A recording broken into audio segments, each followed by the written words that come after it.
कोई डॉक्टर सुरक्षित नहीं है, कोई व्यापारी सुरक्षित नहीं है, कोई राजनीतिक, अब तो हद इस यहाँ तक पहुंच गई कि चुना हुआ जनप्रतिनिधि वो भी सुरक्षित नहीं है। बलराम जैसे एक इलेक्टेड एमएलए के ऊपर 4 गोलियां फायर करना।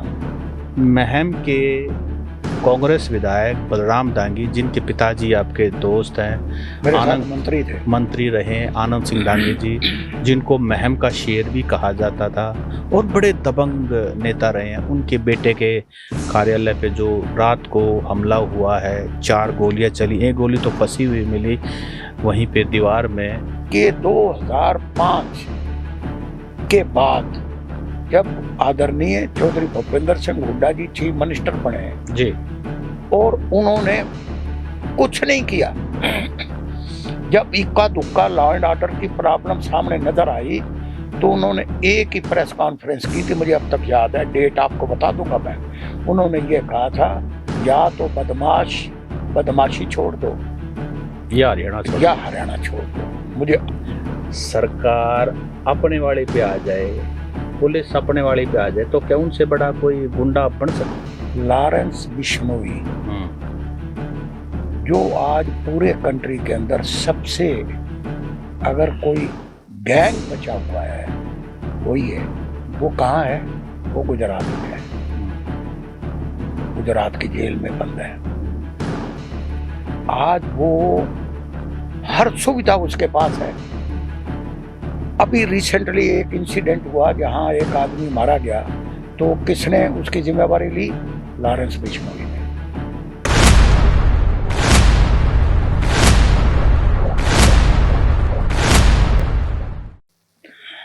नमस्कार, द हरियाणा टॉक्स में आपका स्वागत है। आज रात को कांग्रेस के महम विधायक बलराम सिंह दांगी के कार्यालय में अज्ञात हमलावरों ने गोली चलाई है। पूरे महम में इस बात को लेकर के काफ़ी सनसनी फैली हुई है और पूरे स्टेट में जिस तरीके से पिछले लंबे समय से लॉ एंड ऑर्डर की सिचुएशन चल रही है, उस मुद्दे को लेकर के आज हमारे स्टूडियो में विशेष मेहमान है पूर्व गृह मंत्री हरियाणा सरकार सुभाष बत्रा जी। लॉ एंड ऑर्डर की सिचुएशन के लिए और जो बलराम दांगी कांग्रेस के महम विधायक हैं, उनके कार्यालय में जो हमला हुआ है उसको लेकर के आज बत्रा साहब से हम चर्चा करेंगे। बत्रा साहब, आपका स्वागत। नमस्कार सर। नमस्कार। बत्रा साहब, महम के कांग्रेस विधायक बलराम दांगी, जिनके पिताजी आपके दोस्त हैं, मेरे साथ मंत्री थे, मंत्री रहे आनंद सिंह दांगी जी, जिनको महम का शेर भी कहा जाता था और बड़े दबंग नेता रहे हैं। उनके बेटे के कार्यालय पे जो रात को हमला हुआ है, 4 गोलियां चली, एक गोली तो फंसी हुई मिली वहीं पे दीवार में, क्या कहना है आज इसके बारे में? देखिए सत्सिंह जी, ये बड़ा दुर्भाग्यपूर्ण है। कभी हरियाणा पूरे देश के अंदर अगर भाईचारे की और लॉ एंड ऑर्डर की कोई मिसाल थी तो हरियाणा का नाम लिया जाता था जी। आप डाटा निकाल के देख लो। आज हरियाणा एनसीआर एरिया के अंदर चारों तरफ हरियाणा लगता हुआ प्रदेश है जी। आप देखिए, फरीदाबाद, गुरुग्राम, झज्जर, सोनीपत, इवन करनाल, ये सारे इलाके, Rohtak, we are connected with Delhi, NCR के अंदर है। और अगर हरियाणा के अंदर थोड़ी अशांति होती है, कानून व्यवस्था चरमराती है, तो समझ लो उसका इफेक्ट सबसे ज्यादा दिल्ली पे पड़ता है, राजधानी पे पड़ता है, क्योंकि दिल्ली देश की राजधानी है। एक दूसरा, मैं ये कहना चाहता हूं कि आज जितने भी पावरफुल लोग हैं वो दिल्ली में नहीं रह रहे, वो गुड़गांव में रह रहे हैं जी। आज का नाम गुरुग्राम है। और वो गुरुग्राम के अंदर मैं आपको सभी लीडरों के, उनके फ्लैट भी हैं, उनकी कोठियां भी हैं, रहायश भी वहीं है, वहीं से जाते हैं, वहीं से आते हैं। मात्र 5-10 किलोमीटर का डिस्टेंस है और गुरुग्राम के अंदर आते हैं और वहीं आके दिल्ली में रहते हैं। बिजनेस पावर सेंटर भी है। बिजनेस पावर सेंटर है। मैं ये कहना चाहता हूं कि आज ये महम में तो इंसिडेंट कल रात को हुआ, पूरे प्रदेश के अंदर आप देखिए फिरौतियां मांगी जा रही हैं। कोई डॉक्टर सुरक्षित नहीं है, कोई व्यापारी सुरक्षित नहीं है, कोई राजनीतिक, अब तो हद इस यहां तक पहुंच गई कि चुना हुआ जनप्रतिनिधि वो भी सुरक्षित नहीं है। बलराम जैसे एक इलेक्टेड एमएलए के ऊपर 4 गोलियां फायर करना, उसके ऑफिस कम रेजिडेंस के ऊपर, ये तो परमात्मा ने उनको बचा लिया। मैं ये कहना चाहता हूं इस तरह से बेखौफ लॉ एंड ऑर्डर की सिचुएशन मैंने कभी नहीं देखी। एक जी। दूसरा, सॉरी फॉर जी। इंटरप्शन, जी। मैं ये कहना चाहता हूं कि आज हमारे मुख्यमंत्री, आदरणीय मुख्यमंत्री जी, 1 महीने में 20 दिन तो पंजाब में रहते हैं, और कभी यहां अगर आना भी पड़ता है या कोई मैराथन रेस के अंदर या कोई योगा करने के लिए, इससे लॉ एंड ऑर्डर कंट्रोल नहीं होगी। ये करिए, ये अच्छी चीज है, इवेंटबाजी। हाँ यस, इवेंटबाजी। लेकिन मैं ये कहना चाहता हूं, ये आग जो है ना, ये आज बलराम के घर में लगी है, आज किसी के व्यापारी के घर में लगी है, आज डॉक्टर आदित्य बत्रा जैसों को थ्रेट आ रहे हैं, आज फिरौतियां मांगी जा रही हैं। ये आग आपको भी, आपके भी नजदीक आ सकती है। आप इससे, इस चीजों से वो मत होइए। आप कर क्या रहे हैं? आज लॉ एंड ऑर्डर बिल्कुल टोटली कोलैप्स हो चुका है, चरमरा चुका है। आज हालत ये है, नोबडी सेफ। प्रदेश की जनता मुख्यमंत्री का परिवार ही होता है। प्रदेश, मैं कहता हूं कि जब मुख्यमंत्री शपथ लेता है तो पहले शपथ पत्र में ये होता है कि प्रदेश की सुरक्षा, जान माल की सुरक्षा की जिम्मेवारी मैं लेता हूं। जी। लोग सोते हैं, मुख्यमंत्री जागता है। He is a custodian of the state. उनको तो सबसे पहले law and order is connected with business. महंगाई, हर चीज से law and order he connect करता है। आज व्यापारी दहशत के माहौल में है। आज डॉक्टर कोई इंडिपेंडेंट काम नहीं कर पा रहा। आज कभी किसी को थ्रेट है, कभी किसी को थ्रेट है। इसके पीछे कारण क्या है? मैं ये कहना चाहता हूं, मैं होम मिनिस्टर रहा हूं पूरे प्रदेश का। आप ये बताइए कि 2005 के बाद जब आदरणीय चौधरी भूपेंद्र सिंह हुड्डा जी चीफ मिनिस्टर बने जी, और उन्होंने कुछ नहीं किया, जब इक्का दुक्का लॉ एंड ऑर्डर की प्रॉब्लम सामने नजर आई तो उन्होंने एक ही प्रेस कॉन्फ्रेंस की थी, मुझे अब तक याद है, डेट आपको बता दूंगा मैं। उन्होंने ये कहा था, या तो बदमाशी छोड़ दो या हरियाणा छोड़ दो। मुझे अब तक वो इंटरव्यू मैं अब भी देखता हूं ना तो मेरा मन खुश होता है। और उसके बाद हरियाणा के अंदर लॉ एंड ऑर्डर बिल्कुल परफेक्ट। देखो, इक्का दुक्का तो वारदातें होती हैं, लेकिन लॉ एंड ऑर्डर की प्रॉब्लम कभी नहीं हुई। एक खुशहाल प्रदेश था, चारों तरफ डेवलपमेंट, चारों तरफ विकास की लहर चल रही थी। अब ये इवेंट मैनेजमेंट कर रहे हैं, विकास नाम की कोई चीज नहीं है। अब तक कोई भी, मैं कहता हूं एक काम ये गिना दें, मैं राजनीति छोड़ दूंगा। ना तो कोई मेडिकल कॉलेज लेके आए, ना ये कोई मेट्रो का एक पिलर लेके आए, ना ये आईएमटी लेके आए। आज महंगाई चरम सीमा पे है, बेरोजगार चरम सीमा पे है, और जो कुछ थोड़ी बहुत बची हुई थी लॉ एंड ऑर्डर, आज तो उसकी तो धज्जियां उड़ गई हैं। बत्रा साहब, आज राव नरेंद्र, मैं बताता हूं। जी, मैं उसी पे आ रहा हूँ। बत्रा साहब, देखो, आप होम मिनिस्टर रहे हैं और होम मिनिस्टर का काम है लॉ एंड ऑर्डर को मेंटेन करना। आज का जो हमारा पॉडकास्ट का मुख्य इशू है ना, वो लॉ एंड ऑर्डर पे रखते हैं, क्योंकि पॉलिटिक्स को थोड़ी देर के लिए दूर रखते हैं। आज अभी तो बलराम डांगी जो महम के कांग्रेस विधायक है, उनके कार्यालय पर फायरिंग हुई रात को। वहाँ किसी को कोई जान माल की कोई नुकसान नहीं हुआ, हाँ कार्यालय पे हुआ है। और इसका अपने आप में कोई ना कोई मैसेज देने के लिए इस तरह की हरकतें करवाई जाती है। पिछले दिनों राव नरेंद्र सिंह जो हरियाणा प्रदेश कांग्रेस कमेटी के प्रधान है, उनको अभी इसी तरह से कोई मामला था, उन्होंने भी शिकायत दर्ज करवाई थी। और बीजेपी के भी बहुत सारे ऐसे बड़े लोग हैं जो पुलिस के पास सुरक्षा मांग रहे हैं। शहर के डॉक्टर हैं जिनके क्लिनिक के बाहर पैरामिलिट्री फोर्स के जवान तक बिठाए जा रहे हैं। तो एज ए होम मिनिस्टर, आप होम मिनिस्टर हो, थोड़ा सा समझाइए, आज के दिन प्रदेश का गृह मंत्रालय भी जो है चीफ मिनिस्टर के पास है, एक गृह मंत्री के पास कितनी पावर होती है? देखिए, ऐसा है, गृह मंत्री की पावर देखनी है तो अमित शाह की दिल्ली में जाके देख लो जी। आज आज वही पावर ही तो है जो सिस्टम को चला रही है, और क्या है। आज मैं एक मिसाल देता हूं आपको, लॉरेंस बिश्नोई जो आज पूरे कंट्री के अंदर सबसे, अगर कोई गैंग बचा हुआ है वही है। वो कहाँ है? वो गुजरात में है, गुजरात की जेल में बंद है। आज वो हर सुविधा उसके पास है। अभी रिसेंटली एक इंसिडेंट हुआ जहां एक आदमी मारा गया, तो किसने उसकी जिम्मेवारी ली? लॉरेंस बिश्नोई ने। आप मुझे ये बताइए कि अगर ये मैसेज पूरे देश में ये जा रहा है तो इसके पीछे कौन है लोग? एक कितनी हाईएस्ट लेवल के ऊपर ये चीजें हो रही हैं।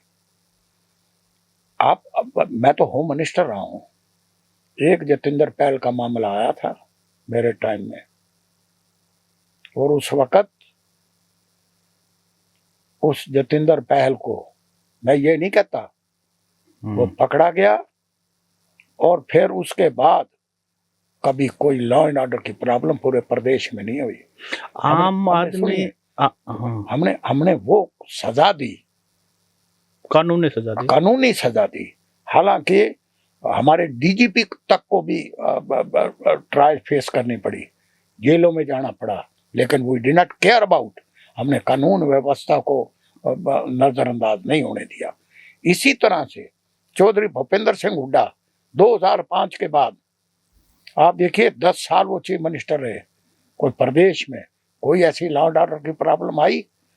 आज Rohtak is a nerve centre of politics, जहां जहां जहां सब कुछ राजनीतिक की अगर गतिविधियां चलती हैं, राज बनता है और राज जाता है तो वो रोहतक से चलता है।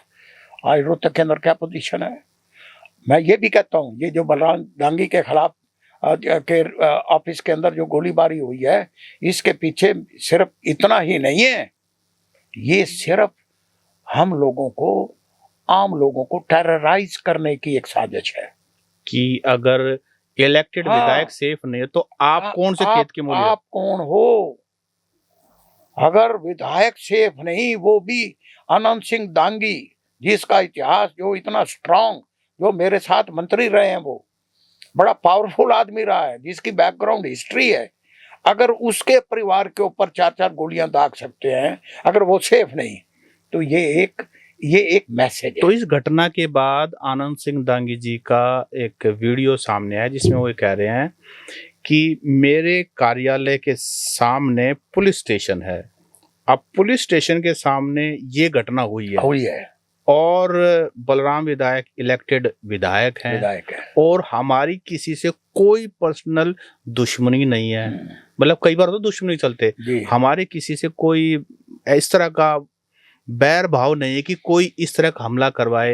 ये तो पुलिस पर एक बड़ा सवाल है कि उनके स्टेशन के सामने किसी कार्यालय पर इस तरह से गोलियां चली हैं। देखिए सत्संग जी, मैं एक सिंपल सी देसी भाषा में बताता हूँ, जंगल के अंदर शेर रोज शिकार नहीं करता, वो महीने में एक दहाड़ मारता है,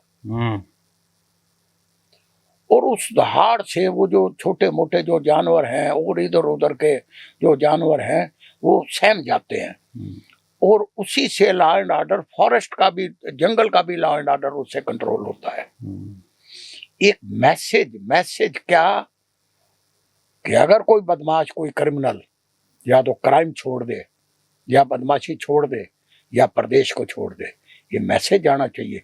आज हमारे मुख्यमंत्री 30 दिनों में 20 दिन पंजाब के अंदर, क्या पंजाब से क्या लेना आपने? You are the chief minister of the Haryana. Punjab भी देश का हिस्सा है। पंजाब देश का हिस्सा है, माना आपकी बात, लेकिन ये ज्यादा कंसंट्रेट कर रहे हैं किस लिए? इसलिए कि पंजाब के चुनाव है अगले 4 महीनों में। अच्छा 5 बत्रा महीने जी, एक बात बताओ। मैं राजनीति में नहीं जाना चाहता। एक बात बताओ आप। मैं इतना कहना बत्रा चाहता साहब एक हूं, बात बताओ। मैं ये कहना चाहता मैं आपकी बात समझ मैं गया। बात स्लिप कर जाऊंगा कि मुख्यमंत्री नैब सैनी जी की मैं बेहद इज्जत करता हूं 2 पॉइंटों से। वो आम लोगों को मिलते हैं, लेकिन आजकल तो मिलने के लिए पंजाब जाना पड़ेगा। सुन तो लो, हंसते हैं, लेकिन अब वो बात भी खत्म हो गई। अगर हमने मिलना हो तो पंजाब में उनको जाके ढूंढेंगे। अब तो अंदाजा पगड़ी लगाइए, पगड़ी पहने मिलेंगे। अच्छा एक बात बताओ, आप तो पंजाबी भी हो, अब मेरी सुनो। एक बात बताओ मुझे, बड़ा बस एक क्यूरियोसिटी है, जो पग पहनते हैं उनके कोई नियम तो होंगे भाई? एक बार आपने पग पहन ली तो इतने घंटे तक आपको पहने रखना। ये बताइए, आप हरियाणा में हो, पगड़ी पहनी, पंजाब में चले गए और वापस आते एकदम से फिर उतार ली, मतलब नहीं कोई नियम तो होंगे पगड़ी पहनने के, या फिर जब चाह पहन लिया जब चाह उतार लिया? ये राजनीतिक यूज नहीं होगा पगड़ी का? एक और नोट करो, आपको बड़ी रोचक बात बताता हूँ जी। पंजाब में जाएंगे पगड़ी बांध लेंगे, उधर कैथल साइड पे जाएंगे पगड़ी डाल लेंगे, सरसा साइड पे जाएंगे पगड़ी डाल देंगे। जैसे ही इस हमारी देश वाली बेल्ट में आएंगे तो पगड़ी को उतार के अपनी बैग में रख लेंगे। कारण हर चीज में वोट बैंक उनकी निगाह में है। फिर वो सबसे बड़ा नेता भी तो खिलाड़ी है उनका नजरिया जो है वो वोट बैंक है और कुछ नहीं है। अब मुझे एक बात बताइए। अच्छा बत्रा जी, मेरे को बीच में मेरी एक बात रहेगी, उसके बाद अब मैं आपसे पूछूंगा, सरकार अपने वाले पे आ जाए, पुलिस अपने वाले पे आ जाए, तो क्या उनसे बड़ा कोई गुंडा बन सकता है? नहीं बन सकता। सुनो, मैं बताता हूं, जिस वक्त इस देश में उग्रवाद चरम सीमा पे था, मैं 91 से 96 की बात कर रहा हूं जी, उस वक्त सरदार बेन सिंह पंजाब के चीफ मिनिस्टर थे, केपीएस गिल डीजीपी पुलिस थे, और जब उन्होंने देखा कि लालुड़ू जैसे इलाकों में बस को खड़ा करके 42 आदमियों को गोली से भून दिया गया, और हम भी अपनी सरकारी गाड़ियों में नीचे ऐसे लंबे लेट के चंडीगढ़ तक पहुंचते थे। अच्छा। हाँ जी, और हम अपने जो नंबर जो इंसिग्निया था गवर्नमेंट का, उसके ऊपर कपड़ा लगा के निकलते थे ताकि ये ना पता लगे आप तो मिनिस्टर थे, कोई मिनिस्टर जा रहा है। मैं आम बात में एग्जांपल दे रहे हो। एक एग्जांपल बता रहा हूँ। इतना उग्रवादियों ने टेरराइज कर दिया था। हमारा स्पेशल प्रिंसिपल सेक्रेटरी वर्मा, उसको उग्रवादियों ने उसको मार दिया, उसकी बीवी को मार दिया, उसके बच्चों को मार दिया। और मुझे याद है अब तक एक दूधिये ने इंफॉर्मेशन लीक की थी, जिसके बिना के ऊपर जब वो आ रहे थे तो उनको मार दिया गया। इतना भारी टेरर था। तब बेन सिंह और केपीएस गिल, इंदिरा जी देश की प्रधानमंत्री थी, उन्होंने कहा था कि या तो मैडम हमें फ्री हैंड दीजिए, ये प्रदेश दिल्ली से अब नहीं चलेगा, हमें इनको डील करने के लिए यू गिव फ्री हैंड। और इंदिरा जी ने फ्री हैंड दिया। अगर इंदिरा जी ना होती, उन्होंने अपना बलिदान दिया, उनकी कोठी के अंदर हत्या कर दी गई, लेकिन उन्होंने उग्रवाद को खत्म कर दिया। वरना वहां भी पंजाब के अंदर भी आज खालिस्तान का झंडा फहरा होता। उसकी अगर कोई सबसे बड़ी देन है तो इंदिरा गांधी का बलिदान है। नहीं, मैं ये बोल रहा था कि सरकार अपने वाली पे आ कहना चाहता हूँ, सरकार कितनी मजबूत चीज होती है। बेन सिंह और केपीएस गिल ने इंदिरा जी को ये कहा था कि हमें, और फिर सरकार ने फैसला कर लिया। बेन सिंह को मारा गया, सेक्रेटरीट के अंदर मारा गया, केपीएस गिल के ऊपर हमले हुए, लेकिन उन्होंने फैसला कर लिया, डिटर्मिनेशन ये हो गया कि या हम मरेंगे या हम मारेंगे, बदमाशी नहीं चलने देंगे। बदमाश छोड़ गए, उग्रवाद खत्म हो गया। नस्ल की नस्लें हाँ, खत्म हो गई थी उस हो समय गई तो। थी। और मैं कहता हूँ आज पंजाब एक अमन तो है, लॉ एंड ऑर्डर की तो कोई प्रॉब्लम नहीं। आज वो लॉ एंड ऑर्डर की प्रॉब्लम कहाँ हो रही है? हमारे हरियाणा के। मैं एक कविता की पंक्ति जी, आपको जी, जी। सुनाना चाहता हूँ जी। कि ये जो मुख्यमंत्री समझ रहे हैं ना कि ये आग इधर उधर लग रही है, आग को होती नहीं अपने पराये की तमीज, आहा। आग को होती नहीं अपने पराये की तमीज, ये बात वो भूल गए आग लगाने वाले। ये जो किसी की पीछे, सगी नहीं होती। हाँ, ये कोई ना कोई, मैं इसको मेयर लॉ एंड ऑर्डर की प्रॉब्लम नहीं बता रहा, इसके पीछे साजिश है टेरराइज लोगों को करने की, लोगों को एक एक एक एक साइकोलॉजिकली एक लोगों को दहशत का माहौल पैदा करने की। आज बदमाश कहाँ है, किसके पास है, मैं नाम नहीं लेना चाहता। आज बदमाश फिरौती क्यों मांग रहे हैं, पकड़ा कोई नहीं जा रहा। आज कहाँ है आपका साइबर सेल, कहाँ है आपका इतना बड़ा तंत्र? आज थ्रेट आता है, कोई भाऊ बोल रहा है, कोई बोल रहा है, कोई फलाना बोल रहा है, कोई ये बोल रहा है। आज कहाँ है, आज प्रशासन कहाँ है, आज पुलिस कहाँ है, आज डीजीपी पुलिस कहाँ है? आज रोजमर्रा की चीजें हो गई हैं लॉ एंड ऑर्डर की, फिरौतियां मांगी जा रही हैं, किडनैपिंग हो रही है। एक की तो गर्दन कटी हुई, ओहो, इट्स सो मार्मरिक, आई टेल यू, गर्दन कटी हुई खेत में मिली है, आई समझ, और कोई नहीं पकड़ा जा रहा। मैं एक और कहता हूँ, आज डीसी भी सुरक्षित नहीं है।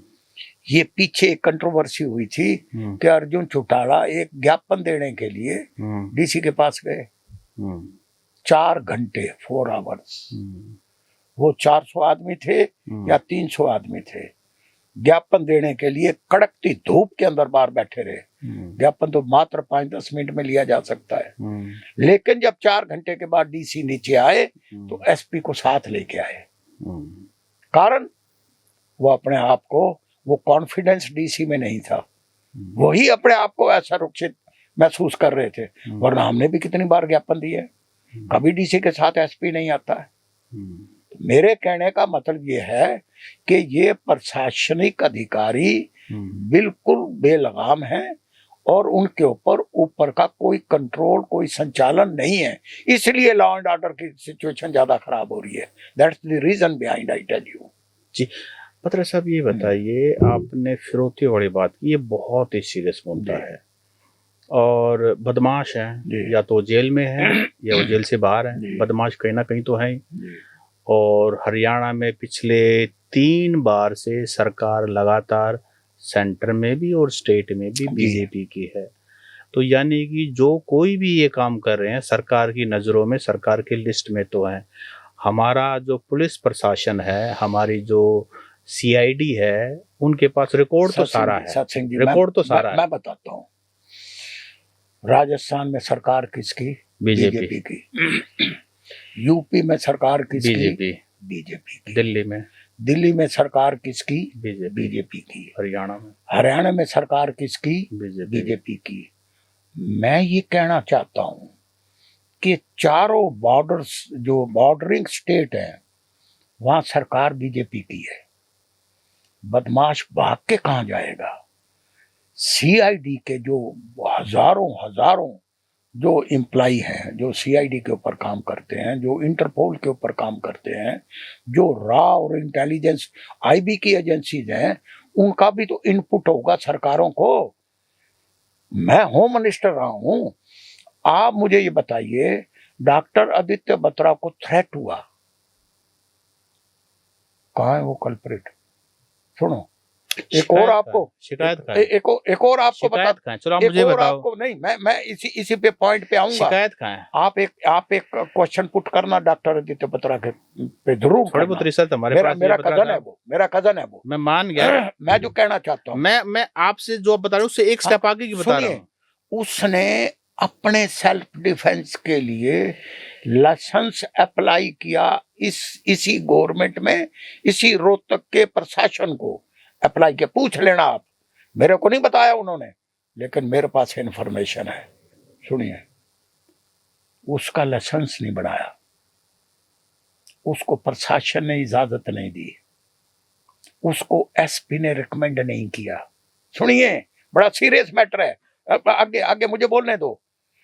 Ultimately he went to the chief minister, he talked to the chief minister. Chief minister inquired about it. आप बताइए कि ये क्या छोटी बात है?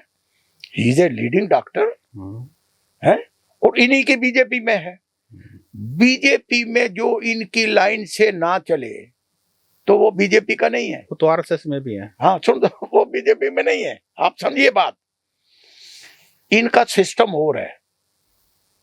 आज चीफ मिनिस्टर ये कहे कि मेरा तो चपरासी भी मैं ट्रांसफर नहीं कर सकता, इसका मतलब क्या है कि सिस्टम कहीं और से चल रहा है ना। तो सिस्टम ज्यादा लंबा और नहीं चलेगा। ये मुख्यमंत्री जी, मैं आपको आगाह कर रहा हूं, ये हरियाणा है, आग लगते देर नहीं लगती। आप ये समझो ना कि आज बलराम दांगी के ऊपर गोलियां चली हैं, आज राव नरेंद्र के ऊपर स्टेटमेंट झूठी देते हैं, राव नरेंद्र के ऊपर कई बदमाशों ने उनके घर में जाके तोड़ फोड़ की, उन्होंने कंप्लेंट की और सरकार ने ये कहा कि वो कल्प्रिट पकड़े गए हैं, जबकि एक भी कल्प्रिट नहीं पकड़ा गया। मैं चैलेंज करके कहता हूँ, कारण क्या है? You are taking it lightly. आप इसको लॉ एंड ऑर्डर की प्रॉब्लम को सीरियसली कंसीडर ही नहीं कर रहे हो। अगर कंसीडर करते तो मुख्यमंत्री के पास तो 1 मिनट की भी फुर्सत नहीं होनी चाहिए। मुख्यमंत्री तो 30 दिन के अंदर 25 दिन पंजाब में है। जी, हालांकि इस मुद्दे पर, क्योंकि ये हरियाणा का सबसे बर्निंग इशू है, क्योंकि इससे हरियाणा की सारी जनता प्रभावित है, या तो डायरेक्टली या इनडायरेक्टली। और हमारे सुभाष बत्रा जी हरियाणा सरकार में गृह मंत्री रहे हैं और इस तरह के ज्वलंत मुद्दे पर पॉडकास्ट बत्रा साहब के हमने पहले भी किए हैं। और जितना भी इन्होंने इनपुट बताया, जितना भी इन्होंने आज बातें बताई, ये सारी की सारी वो बातें हैं जो रोज़मर्रा के जीवन में हमारे कानों में किसी न किसी रूप में आती रहती हैं। इस तरह का इनपुट आपके पास भी ज़रूर होगा। इस पॉडकास्ट जब आप तक पहुंचे उसके बाद कमेंट में जा कर के हरियाणा के लॉ एंड ऑर्डर की सही सच्ची पिक्चर क्या है वो आप हमें कमेंट करके बताएं। और ये मुद्दा सुलझ क्यों नहीं पा रहा है, बत्रा साहब ने बहुत सारे पॉइंट्स रखे, आपका इस पर क्या विचार है वो भी आप हमें कमेंट करके बताएं। बत्रा साहब, आपने समय दिया और बेबाकी से हर बात का खुलासा किया, आपका बहुत बहुत धन्यवाद। Thank you very much, thank you, नमस्कार। शुक्रिया आपका बहुत बहुत।